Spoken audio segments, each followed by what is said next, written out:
The fluorescent lights of St. Augustine Memorial Hospital hummed with their usual sterile buzz. Amanda pressed a hand against her aching lower back as she filled out chart after chart. 7 months pregnant, swollen, exhausted, and emotionally frayed, she was nearing her limit. Being a nurse was hard. Being a pregnant nurse on the night shift in the trauma unit was worse. Her husband, Tyler, had begged her to start maternity leave early. But bills don't pause for pregnancies. She glanced at the wall clock. 3:07 a.m. Almost break time. "Code red incoming, room 213, squawked the radio clipped to her scrubs. The voice of the ER dispatcher crackled again. Elderly female. Cardiac arrest in transit. Suspected DNR not confirmed. Prep the room. Amanda sighed? Of course, right before my smoke break. She handed off a chart and excused herself quickly. As she stepped out into the loading bay behind the ER for a quick cigarette, the cold air bit into her skin like invisible teeth.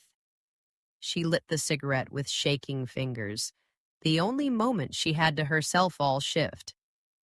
Then she saw her.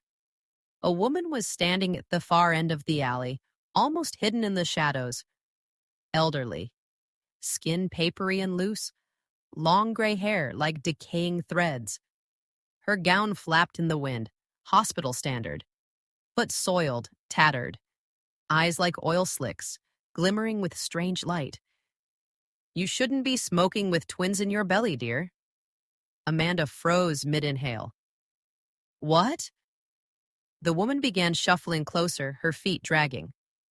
2 hearts beat in you, yes, but only one will be yours.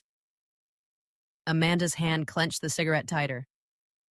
Do I know you? The woman's mouth split into an unnervingly wide smile. 1 child for you. 1 child for the dark one. Such a generous sacrifice. Amanda backed up toward the ER door. Lady, you need to go back inside. I could be the mother, the woman whispered, almost reverently.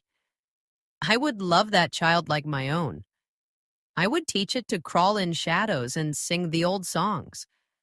Oh, how it kicks, little one, eager to meet its true father. Amanda dropped the cigarette and stepped back inside, heart pounding. The door clicked shut behind her. Room 213 was prepped and cold when the paramedics rolled in their gurney. Amanda stepped forward to check vitals, then froze. The body on the stretcher was the same old woman. Same gray hair, same withered hands, same rotting gown. Amanda staggered back, pulse thundering. No, that's not possible. She coded in the ambulance, one of the EMTs said. Didn't make it. DNR was confirmed en route. Name unknown. Found wandering near the woods. Amanda stared. Her stomach churned. The air in the room felt thick, heavy, like it had been soaked in ash and oil. She mumbled something about needing air and left the room, nearly running. The drive home was no better. Amanda's knuckles turned white on the steering wheel as she drove through the sleeping town, every shadow along the road feeling sharper than usual. A streetlight flickered above as she came to a stop sign.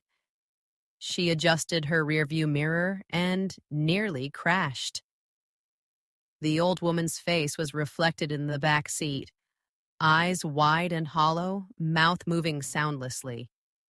Amanda screamed and swerved, narrowly missing a mailbox before jerking the wheel back under control. When she looked again, the mirror was empty. She sped home, not daring to stop again.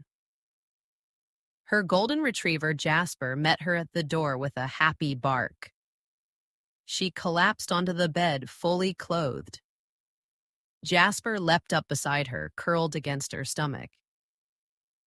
He often did that lately, as if listening to the babies inside her. It was comforting. Sleep took her quickly, but peace did not.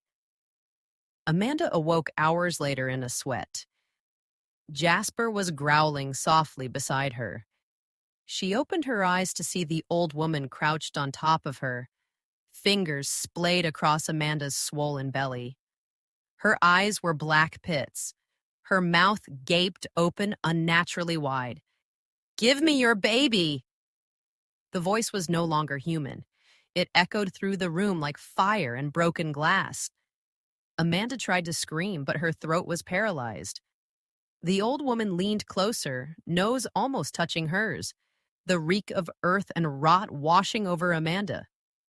"I said, give him to me!"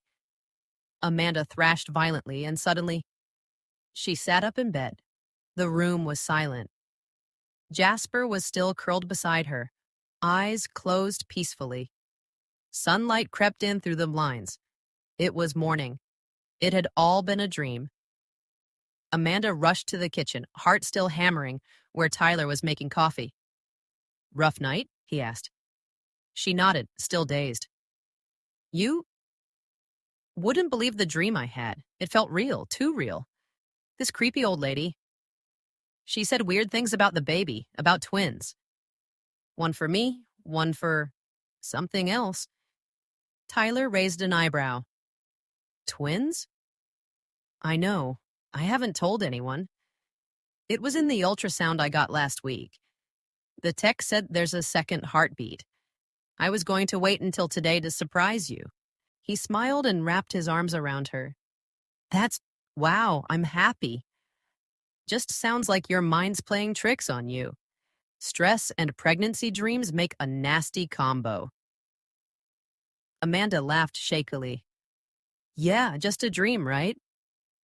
She kissed him on the cheek, grabbed her keys, and called for Jasper. He bounded to the door, tail wagging. "I'll see you tonight," she said. Tyler opened the front door. "Have a good day at work, sweetheart."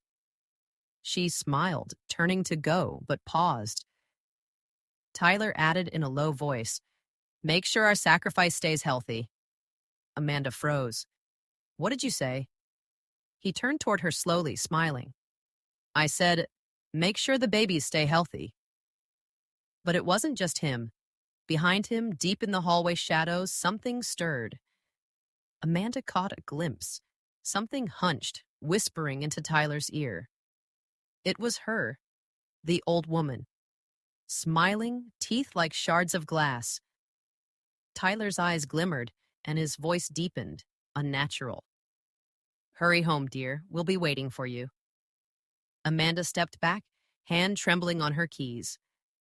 She got into the car, slowly, numb, and backed out of the driveway.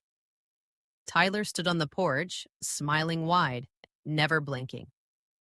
Behind him, the old woman leaned from the darkness, mouth moving, whispering, watching. Amanda drove away, her hands slick on the wheel, her heart heavier than ever before. In the rearview mirror, their silhouettes faded, but that smile lingered.